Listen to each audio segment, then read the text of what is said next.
Hi friends, welcome to my channel.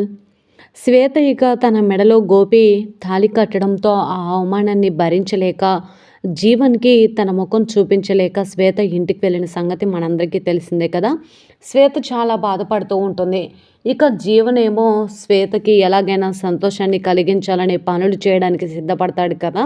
వెంటనే శ్వేతకు phone చేసి, ఏంటి శ్వేత, వస్తానని చెప్పి ఇంకా రాలేదు, ఇక్కడ మంచి మంచి సీన్లు జరుగుతున్నాయి, నువ్వు వస్తే చాలా బాగుంటుంది, నీ ఆనందం కోసం నేను ఎంతో చేయాలని ట్రై చేస్తుంటే నువ్వు వెళ్ళి ఇంటి దగ్గర ఎందుకు కూర్చున్నావు అని అడుగుతూ ఉంటే, అది కాదన్నయ్య అనగానే, ఏది కాదు, నువ్వు ఒక గంటలో నా ముందుండాలి అని చెప్పేసి వెంటనే జీవన్ ఫోన్ కట్ చేయడంతో శ్వేత ఇక అన్నయ్య అన్నయ్య అని అంటూ ఉంటుంది. తన నోట్లో మాట చెప్పబోయేసరికి ఫోన్ కట్ చేయడంతో ఇక ఏమీ మాట్లాడలేక నేరుగా ఇక గోపితో కలిసి ఇంటికి వస్తుంది. శ్వేత అలాగే గోపి ఇద్దరు కూడా పెళ్లి చేసుకోవడంతో పింకీ అలాగే జీవన్ అందరూ కూడా షాక్ అయిపోతారు. ఆ రోజు పింకీ మెడలో జీవన్ ఎలాగైతే తాళి కట్టి తీసుకొచ్చాడో, ఈరోజు శ్వేత మెడలో గోపి కూడా తాళి కట్టి అలానే తీసుకొచ్చాడు పెద్దయ్య అని ఈ విధంగా అనగానే, అయినా మా పెళ్ళికి సాక్ష్యాలేమీ లేవు అని అంటూ ఉండగా, పెళ్ళికి సాక్ష్యాలేమీ లేవని అనకు శ్వేత, ఇదిగో వీడియో అని చెప్పేసి అనగానే, అదేంటి మీ దగ్గర వీడియో ఎలా ఉంది అంటే, మీరే కావాలని మా చెల్లెలు శ్వేతకి అలాగే నీ తమ్ముడు గోపికి పెళ్లి చేసావా అని అడుగుతూ ఉంటే, ఆ రోజు మరి పింకీకి తెలియకుండా పింకీ మెడలో తాళి నువ్వెలా కట్టావు అని అడుగుతూ ఉండగా జీవన్ షాక్ అయిపోతాడు. శ్వేత మెడలో వేలాడుతున్న తాళిని చూసి ఆ రోజు జీవన్ ఏ తప్పు చేశాడో అది గుర్తు చేసుకుంటూ ఉంటాడు. వెంటనే అన్నయ్య, మనం ఆ పింకీ మెడలో తాళి కట్టినట్టు నటించి ఈ ఇంట్లో నువ్వు అడుగుపెట్టి అందరినీ కూడా మనశ్శాంతి లేకుండా చేయాలనుకున్నావు, కానీ అదే తాళి నా మెడలో ఉరితాడిలా వేలాడింది, నా జీవితాన్ని నాశనం చేసింది. నువ్వు ఎవరి మీదైతే కక్ష సాధించాలి అని ఇంట్లో అడుగు పెట్టావో అదే ఇంట్లో వాళ్ళు నన్ను బలవంతంగా నాకు తెలియకుండా పెళ్లి చేశారన్నయ్య అని చెప్పి అనగానే రాజు రూపల వైపు కోపంగా చూస్తూ ఉంటాడు జీవన్. మరి ఇప్పటికైనా జీవన్ నోరు తెరిచి అసలు పింకీకి నాకు ఎటువంటి సంబంధం లేదని, ఆ రోజు గోపి పారిపోయిన తర్వాత మరొక అవకాశం లేక మాత్రమే తన మెడలో రేణుక శ్వేత చేత తాళి వేపించి తనని అడ్డం పెట్టుకొని ఇంట్లో అల్లుడుగా అడుగు పెట్టారనే విషయాన్ని బయట పెట్టబోతున్నాడా? నిజంగా ఏం జరుగుతుంది తెలుసుకోవాలి అంటే పూర్తి వీడియోలకైతే వెళ్ళిపోదాం. పూర్తి వీడియో చూసే ముందు మొదటిసారిగా నా ఛానల్ని చూస్తున్నట్లయితే సబ్స్క్రైబ్ చేసి పక్కనే ఉన్న గంట సింబల్ని కూడా యాక్టివేట్ చేసుకోండి. అలా చేయడం వల్ల నేను పెట్టే ప్రతి ఒక్క వీడియో అప్డేట్ అనేది మీ వరకు నోటిఫికేషన్ రూపంలో ఈజీగా వచ్చేస్తుంది. ఇక లేట్ చేయకుండా వీడియోలకైతే వెళ్ళిపోదాం. రాజు రూప ఇద్దరు కూడా రాఘవ్ని తీసుకొచ్చి విరూపాక్షి ఏ తప్పు చేయలేదని విజయాంబిక కుట్రను బయట పెట్టాలని అనుకుంటారు కదా. పాపం రాఘవ ఇంటికి బయలుదేరి వస్తూ ఉండగా దారి మధ్యలో దీపక్ ఇక రాఘవ తల మీద కొట్టి రాఘవని లాక్కొని వెళ్ళిపోతాడు. రాజు కూడా ఇంటికి వచ్చేస్తాడు. విరూపాక్షి అలాగే రూప ఇద్దరు గుమ్మం బయటే ఉంటారు. నాన్న, ఈ ఒక్కసారి నా మాట వినండి నాన్న, అసలు రాఘవ వస్తే నిజం చెప్తాడు కదా నాన్న, అప్పుడు అమ్మ తప్పు చేసిందో లేదో మీకే అర్థమవుతుంది. ఇన్నాళ్ళు నేను చేయని తప్పుకి అమ్మని ఎందుకు దూరం పెట్టారని చెప్పి మీరు ఎంతో బాధపడతారని నాకు అనిపిస్తుంది అనగానే, ఆ రాఘవ ఆ దుర్మార్గుడు ఇక్కడ ఎందుకు వస్తున్నాడు అనగానే, మళ్ళీ వీళ్ళేదో ప్లాన్ చేసినట్టున్నారు తమ్ముడు అని చెప్పేసి విజయాంబిక అంటూ ఉంటే, నువ్వు అలా మాట్లాడకు విజయాంబిక, నువ్వే నీ నోటితోనే ఆ రాఘవని ఇక లంగర్ హౌస్ దగ్గరున్న పాడుబడ్డ బంగ్లాలో దాచానని ఒప్పుకున్నావు, అందుకే రాజుని అక్కడికి పంపించి రాఘవని తీసుకురమ్మని చెప్పాను అనగానే, చూసారా చూసారా తమ్ముడు ఏం చేస్తున్నారు, ఈయన కూడా వాళ్ళతో చేతులు కలిపి నాకేదో దెయ్యం పట్టిన దానిలాగా నన్ను పిచ్చిదానిలాగా ఇది చేస్తున్నారు, నాకు ఏ దెయ్యమో పట్టలేదని ఇప్పటికైనా నమ్ముతావా తమ్ముడు అని చెప్పేసి విజయాంబిక అడుగుతూ ఉంటుంది. నీ కుట్ర ఇవాళ బయటపడదేమో కానీ రేపైనా బయటపడుతుంది కదా, ఎప్పుడు నువ్వే సేఫ్గా ఉంటున్నానని అనుకోకు విజయాంబిక అని చెప్పేసి అంటూ ఉంటే, బావగారు మీరు మా అక్కని తప్పుగా అపార్థం చేసుకుంటున్నారని చెప్పేసి అంటూ ఉంటాడు ప్రతాప్.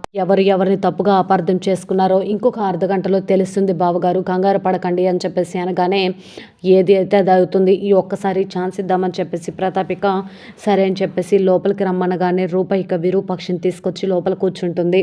ఇక దీపక్ ఇక దారి మధ్యలోనే రాఘవని ఇంటివైపు రాకుండా తల మీద కొట్టి లాక్కొని వెళ్ళిపోయాడు కదా. రాజు అయితే కారు దిగి ఆవేశంగా ఇంట్లోకి వస్తాడు. రూపైక ఆవేశంగా పరిగెత్తుకుంటూ రాజు దగ్గరికి వెళ్ళి, రాజు రాఘవ ఎక్కడ అని అడుగుతూ ఉంటే, అదేంటమ్మాయి గారు రాఘవ ఇంటికి రాలేదా అని అడగగానే, లేదు రాజు నువ్వు రాఘవని తీసుకొని రాలేదా అనగానే, లేదు అక్కడ రౌడీలు నన్ను చుట్టుముడితే వాళ్ళ అంతు చూసి నేను వస్తాను, నువ్వు వెళ్ళు రాఘవ అని చెప్పాను అమ్మాయి గారు అనగానే, అయ్యో రాజు అలా ఒంటరిగా ఎలా పంపించావు రాఘవని అని చెప్పేసి అంటూ ఉంటే, తను ఇల్లు తెలుసు కదా అమ్మాయి గారు వస్తాడేమో అని అనుకున్నాను అనగానే, చూసావా తమ్ముడు ఆ విరూపాక్షి ఎలా చెప్తే రాజు రూపంలో అలా ఆడుతున్నారు, అసలు వాళ్ళు ఎందుకు నన్ను ఇలా చేస్తున్నారో నాకు అర్థం కావట్లేదు అని అంటూ ఉండగా, ఇందాక నువ్వే ఆ రాఘవని కిడ్నాప్ చేపించానని ఒప్పుకున్నావు అనగానే, అవును ఒప్పుకున్నానని చెప్పేసి విజయాంబిక అనగానే అందరు కూడా షాక్ అయిపోతారు. ఒప్పుకున్నాను తమ్ముడు, వాళ్ళు నన్ను ఇంకా నాన్న ఇబ్బందులు పెడతారేమోనని భయం వేసి, అవును నేనే దాచిపెట్టానని ఒప్పుకున్నాను తమ్ముడు అని ఏ విధంగా అంటూ ఉండగా, అప్పుడే దీపక్ ఇంటికి వస్తాడు. ఏమైంది అందరూ అలా ఉన్నారు అనగానే, ఏ దీపక్ ఆ రాఘవని ఏం చేసావు అనగానే, ఏ వదులు ఆ రాఘవ గురించి నాకేం తెలుసు, అయినా విరూపాక్షి అత్తయ్య విషయంలో ఆ రాఘవ పేరు విన్నాను, అంతేకాని నాకు ఆయనకి ఏంటి సంబంధం అని అడుగుతూ ఉంటే, వెంటనే దీపక్ కాలర్ పట్టుకున్న రాజుని, రాజు కాలర్ వదులు అనగానే రాజు ఇక దీపక్ కాలర్ని వదిలేస్తాడు. పెద్దయ్య వీళ్ళే ఆ రాఘవని దాచిపెట్టారు పెద్దయ్య, వీళ్ళిద్దరిని నమ్మొద్దు పెద్దయ్య అని అనగానే, చూసావా తమ్ముడు రాజు ఎలా చెప్తున్నాడో, ఈ ఇంట్లో రాజు అడుగు పెట్టినప్పటి నుంచి నేను ఏదో ఒక రకంగా ఇబ్బంది పడుతూనే ఉన్నాను, నన్ను ఇబ్బంది పెడుతూనే ఉన్నారు, వీళ్ళకు తోడు ఆయన కూడా ఎలా చేస్తున్నారు చూసావు కదా అని అడుగుతూ ఉండగా, ఎవరు ఏం చేసినా ఎన్ని చెప్పినా సరే నేనేమి నమ్మనక్క, నాకు నువ్వు ఎలాంటి దానివో నాకు బాగా తెలుసు అని చెప్పేసి ఆ విజయాంబికను నెత్తన పెట్టుకునేమని మాట్లాడుతూ ఉంటే, విజయాంబికకు ఎక్కడ లేని సంతోషంగా అనిపిస్తూ ఉంటుంది. వెంటనే రాజు రూప ఇలా అంటూ ఉంటారు, నాన్న మీరు విజయాంబిక అత్తని నమ్మొద్దని చెప్పట్లేదు, కానీ నమ్మడం కంటే అతి మించి మరి భారీ స్థానంలో ఉండవలసిన అమ్మని మరి బయటకు గెట్టేశారు, అప్పటి నుంచి అమ్మ మీకు దూరంగానే ఉంటుంది, నన్ను కూడా అమ్మకి దూరం చేశారు, అయినా ఏ రోజు నాకు అమ్మ కావాలి నాన్న అని అడగలేదు, మిమ్మల్ని మీలోనే అమ్మని చూసుకున్నాను నాన్న అని చెప్పేసి ఈ విధంగా రూప అంటూ ఉంటుంది. రూప నీకు ఆవిడ ఏదో మాయ చేసి మత్తు పెట్టినట్టుంది, ప్రతిసారి మీరు ఆవిడ మాటలను ఎందుకు ఇలా చేస్తున్నారు, రాజు రూప మీకు అసలు ఏమైంది అని చెప్పేసి ప్రతాప్ అంటూ ఉంటాడు.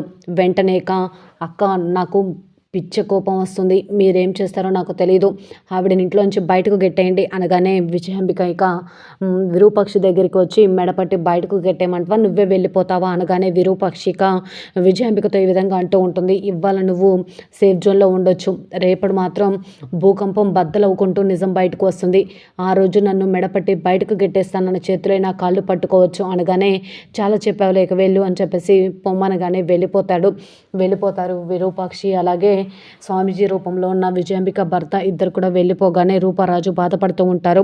ఇకపోతే శ్వేతకి ఫోన్ చేసి జీవన్ చాలా సంతోషపడుతూ ఇక్కడ జరిగిన విషయాన్ని కూడా చెప్పాలనుకుంటాడు. చాలా మంచి విషయాలని మిస్ అయిపోతున్నావు, చాలా మంచి మంచి విషయాలు జరుగుతున్నాయి, నువ్వెందుకు రాలేదు శ్వేత త్వరగా రా అనగానే, లేదన్నయ్య నేను రాలేను అని అంటూ ఉంటుంది.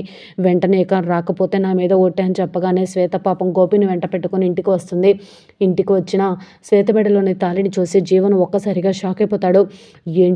ఏంటి శ్వేత నువ్వు ఆ గోపిగాడిని పెళ్లి చేసుకోవడం ఏంటి అనగానే, ఏం చేయమంటావు అంత నా కర్మ, మనమేదో అనుకుంటే ఏదో జరిగింది, పింకిని పెళ్లి చేసుకుని నువ్వు ఇంట్లో అడుగు పెట్టావు, నా జీవితాన్ని నాశనం చేయడానికి ఈ ఇంట్లో వాళ్ళే నాకు తాళి కట్టించారు అనగానే షాక్ అయిపోతాడు జీవన్. మరి ప్రతాప్ ముందు నిజం ఒప్పుకోబోతున్నారా?